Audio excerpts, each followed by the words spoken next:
Welcome back to the Smart Calls podcast. I'm your host, Hector Montalvo, and I'm excited to continue our journey together. In our last episode, we provided an overview of our proprietary habit curriculum. Now, for those that may have missed our last episode, HABIT is an acronym that stands for Habitual Action by Intentional Thinking. And the curriculum is used to help onboard a new client into our sales consulting business. And it's designed to unpack the psychological underpinnings of sales call reluctance, as well as to demystify concepts such as entrepreneurship and business ownership. And today we're diving deep into session 1 of the 4 sessions that actually make up the habit curriculum.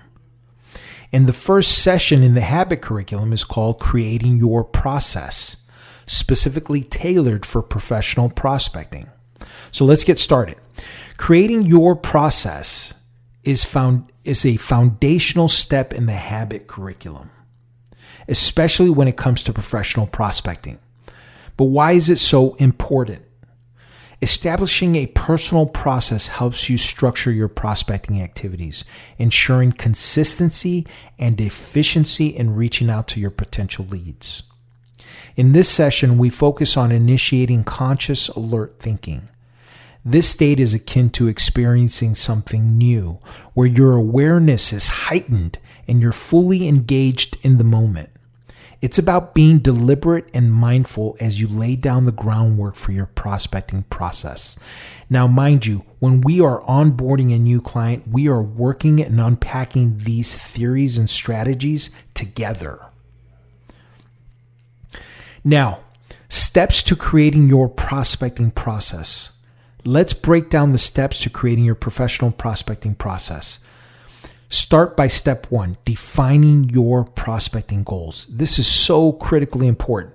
It's amazing how many business owners I speak to week in and week out that describe their process as shooting from the hip. Start by defining your prospecting goals. What do you want to achieve next week? How many appointments is it going to take for you to achieve it?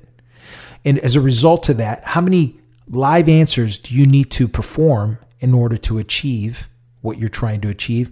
And as a result, how many dials do you need to execute in order to achieve the number of people you want to speak to and the number of appointments you want to set? Whether it's increasing your lead database, converting more leads into clients, or enhancing your outreach strategies, having clear, measurable goals is critical. Write them down and be specific. Step number 2, identify your strengths and weaknesses. So identifying your strengths and weaknesses in prospecting is one step forward. Understanding what you're good at and where you need to improve and shore up will help you tailor fit your process to suit your unique needs.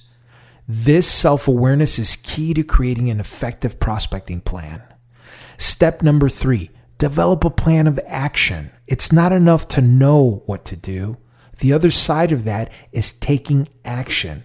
With your goals and self-assessment in hand, develop a plan of action. Outline the steps that you need to take to achieve your goals. This plan should include short-term and long-term actions, milestones, and timelines. Remember, this is your roadmap, not somebody else's.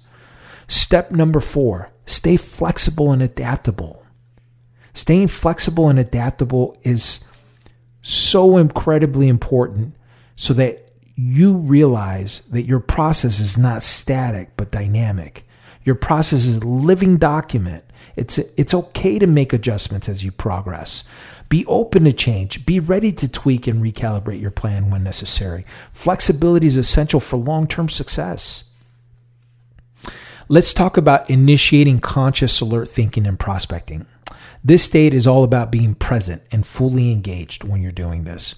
When you're consciously alert, you're more aware of your surroundings, your actions, and your thoughts. This heightened state of awareness is crucial for laying down the groundwork for your prospecting process.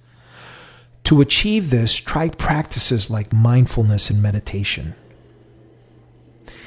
For me, someone who happens to be a practicing Catholic, I resort to prayer and meditation.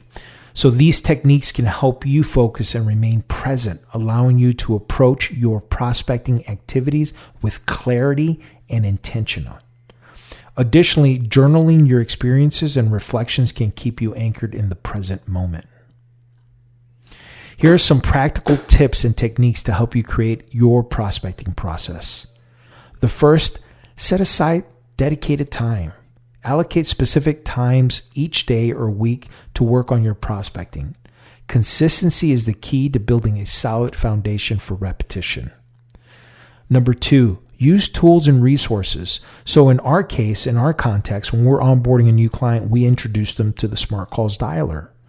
And we do it in such a way that we then try to take our tool, our CRM system, and apply it to their process, whether they know they have one or not. And if they don't, we help them create one.